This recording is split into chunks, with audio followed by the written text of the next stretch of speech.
कपड़े धोने वाली बहू। शादी के पहले से ही विभा को कपड़े धोने का बड़ा शौक था। कभी नल के नीचे तो कभी तालाब के पास। अरे मेरी नीली वाली लुंगी नहीं दिख रही है। विभा की अम्मा, कहाँ रखी है लुंगी? अरे वो तो विभा ने परसों ही धोकर रखी थी आपकी अलमारी में, देखो वहीं होगी। वो ना मैंने आज धो दी, मुझे लगा कि गंदी हो गई होगी। अरे कैसे गंदी हो गई थी? उसे तो मैंने पहना भी नहीं। हे भगवान, इस लड़की के कपड़े धोने की आदत से परेशान हो गया हूँ मैं। जितना तो घर में राशन नहीं आता, उससे कहीं ज्यादा डिटर्जेंट पाउडर का खर्चा है। इसकी शादी करवा दो, शादी जाए अपने घर में ही करे काम, फिर चाहे घर के कपड़े धोने हो या पूरे गांव के। हाँ ठीक बोल रही हूँ, देखता हूँ मैं कोई लड़का। वो दिन भी आ जाता है जब विभा को देखने लड़के वाले आ जाते हैं। लड़की मुझे अच्छी लगी। होने वाली सास कहती है, बेटी अगर कुछ पूछना है तो पूछ लो। वैसे तो हमारी लड़की बहुत ही शर्मीली है, जो बोल दो वो मान लेती है, इसे क्या पूछना होगा।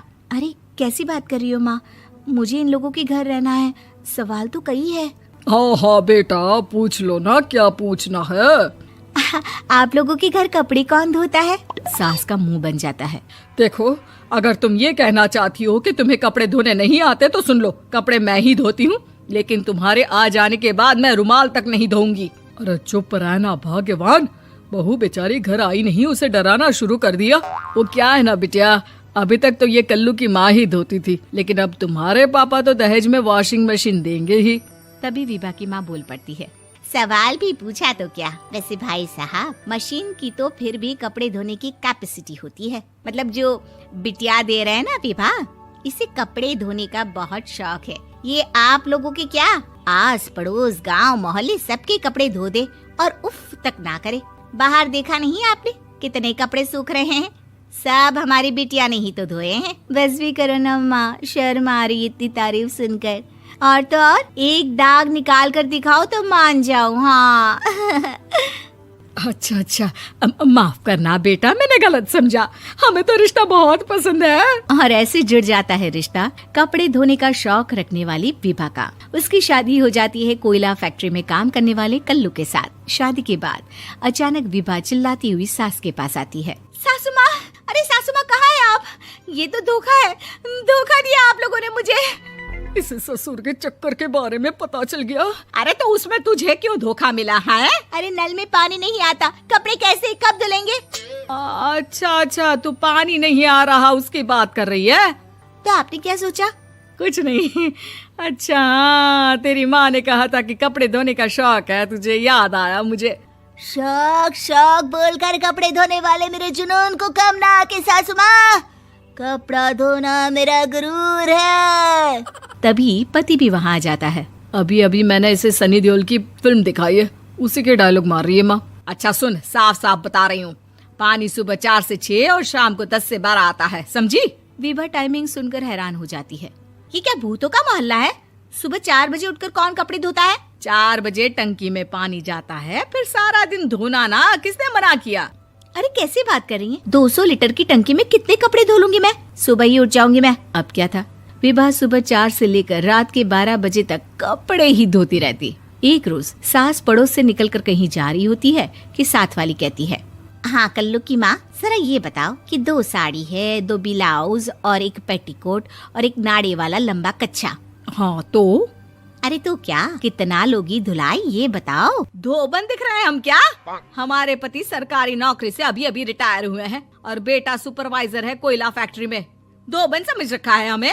हाय रे कल्लू की अम्मा, माफ कर दो, वो तो मोहल्ले में यही सब बता रहे थे कि तुमने बहू को कपड़ा धुलवाने के काम में लगा दिया है। सास को पड़ोसन की बात सुनकर गुस्सा आ जाता है। वो घर पहुंचती है जहां घर के बाहर ही इतने सारे कपड़े सूख रहे होते हैं जितने कि किसी धोबन के घर पर। अरे ओ कल्लू की दुल्हन, बाहर निकल।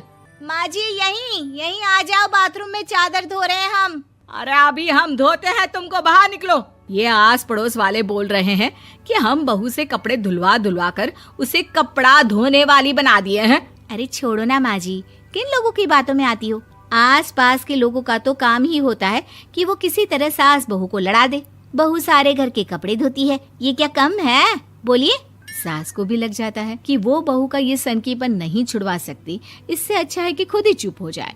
एक रोज सास और बहू मंदिर जाते हैं, जहाँ सास की साड़ी वहाँ खड़ी भीख मांगने वाली से मिलती है। माँ जी क्या बात है, आपकी साड़ी उस भिखारन से कितनी मिल रही है ना? हाँ हाँ देखो तो, दोनों की साड़ी मिल रही है। क्या बात है कल्लू की अम्मा, तुम खुद को तो अफसर की बीवी बताती हो और ऐसी सिंपल सी प्लेन साड़ी पहनकर घूमती हो। सिंपल और प्लेन नहीं है ये साड़ी। तो क्या सोने के धागे से फूल बने हैं?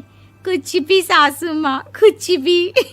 हाँ बने थे इस साड़ी में सोने के धागे से फूल। मेरे पति लेकर आए थे मद्रास से स्पेशली मेरे लिए 10,000 की। ताहे भाई साहब इस भिखारन के लिए भी सेम टू सेम साड़ी लेकर आए होंगे 10,000 की। सास उस वक्त तो कुछ नहीं कहती, लेकिन बहू के साथ घर आती है और अलमारी से एल्बम निकाल कर लाती है। ये साड़ी देख रही है, ये वही साड़ी है जिसे मैंने अभी पहना था। इस साड़ी में ये जो चमकदार फूल दिख रहे हैं ना, ये सोने के धागों से काढ़े गए हैं।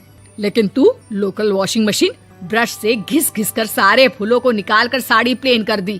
मुझे माफ कर दीजिए सासू माँ। और तो और, जब मैंने तुझे तेरी गलती के लिए कुछ नहीं कहा, लेकिन तूने तो सबके सामने मेरा मजाक ही बना दिया। क्यों? बहू को समझ में आ जाता है कि अब से उसका कपड़े धोना बंद।